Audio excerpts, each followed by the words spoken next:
Morning, all. All right, so on what's going to be a very warm day here, happy first day of summer to those who are in the Northern Hemisphere. So, tonight we have Game 5. Tampa Bay, the New York Islanders. Storyline kind of writes itself for this, right? Like, if the Islanders win this tonight, they can close it out in Game 6 at home. So, for Tampa Bay, really, really key that they come out early tonight and they play their game and play it well because the Islanders looked pretty darn good in game 4. They're going to have to turn things around in game 5. And again, I think right out of the gate, we'll be looking for that. So that one starts at 5 o'clock Pacific, 8 o'clock Eastern, as every game does from here. And that's the start time. That's the one that works best with the NHL. And yeah, we'll see how things go tonight. Let me know in the comment section below who you think's going to win this game. Should be interesting.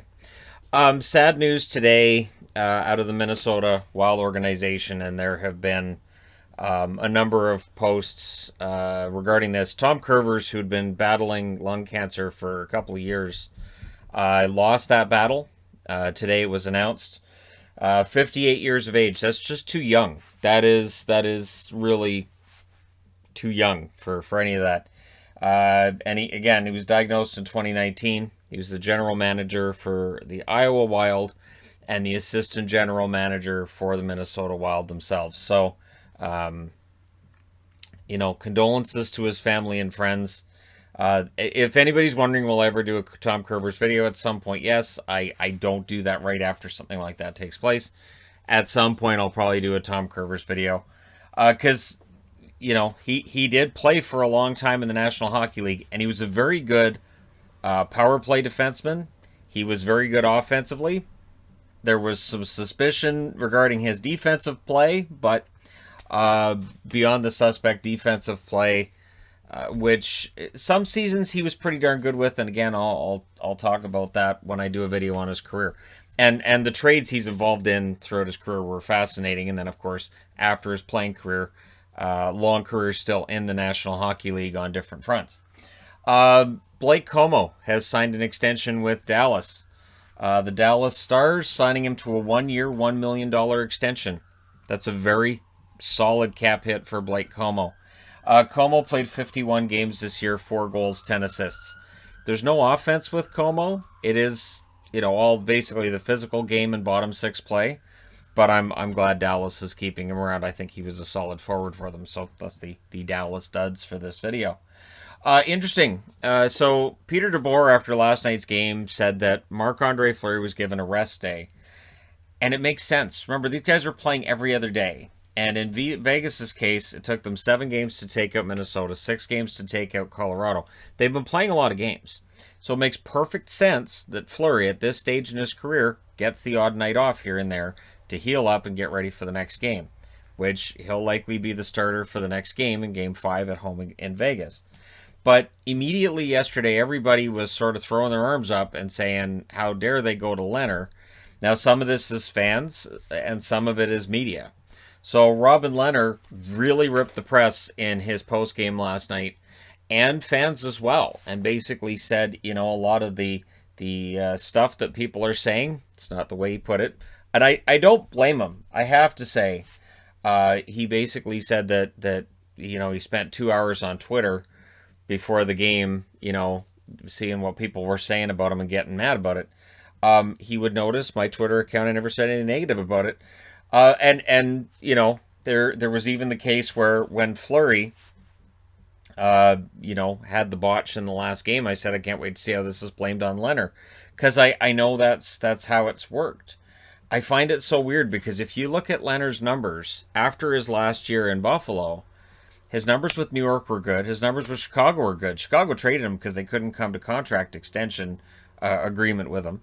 And in Vegas, he's been very good as well. His numbers have been solid. Has he been as good as Fleury? No. But almost no goaltender in the National Hockey League has been.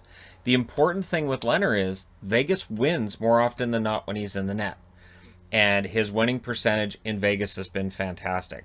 So I totally get why he was frustrated. You could feel that in that post game. You could feel that he was quite ticked off, quite perturbed, and that he fed on that, and that it helped his performance. So I don't get it. I really don't. The absolute disconnect that when Fleury's not in net, everybody throwing their hands in the air and screaming. And the thing with that is, what happens then when Fleury retires? So when Marc-Andre Fleury moves on, and at some point he's going to, or whether it's through trade or through retirement, Lehner's the guy.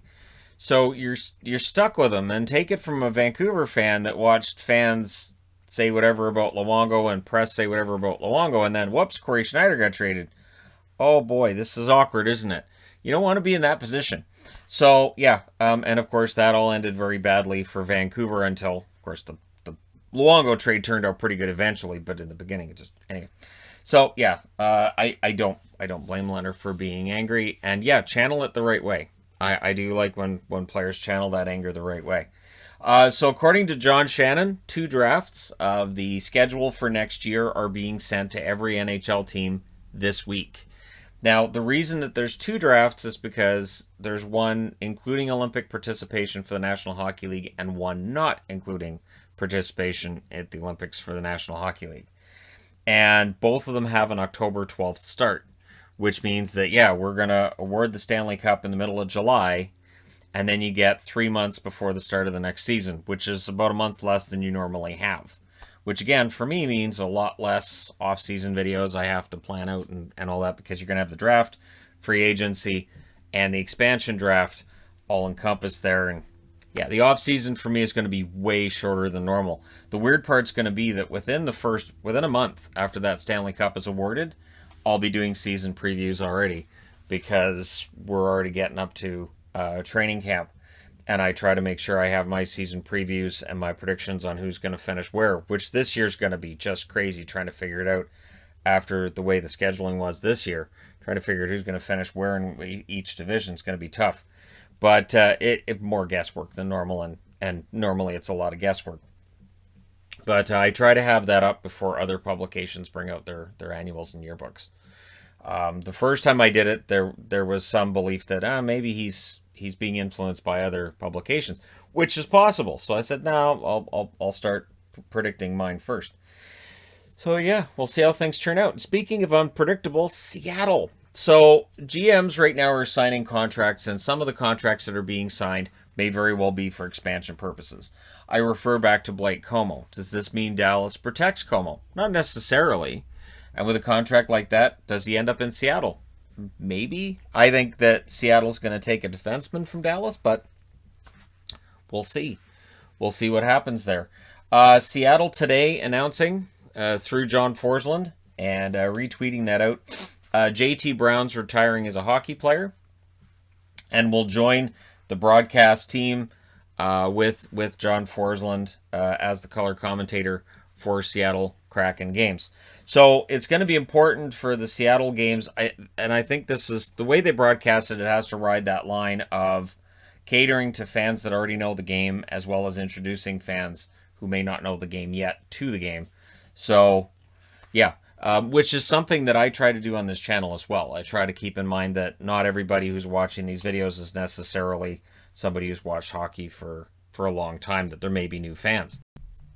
So I do my best on that. And, of course, the Cats are there just to ease people into the hockey thing. Or if they're not interested in hockey videos, they come back like, I'll watch the Cats. I don't really care about the hockey thing. I'll just watch the Cats. This is the Cat channel with a guy just yapping on the side.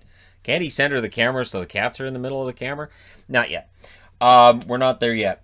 But, yeah, so right now Seattle's really front and center. The fans are excited, and we're about a month away now. It's a month today, right, from finding out who's going to be the first expansion picks for Seattle. And remember, as I've said before, probably about half of the players they take in the expansion draft will actually end up on their opening night roster if they follow the same pattern as Vegas did a few years ago. So it'll be interesting to see what they do, and I'll be here to report on it when it gets done. Let me know your thoughts in the comment section below as always. Don't forget to hit like and subscribe. If you're browsing your way through, you just happened upon this video. Thank you guys so much for watching, for all your support. I will talk to you again soon.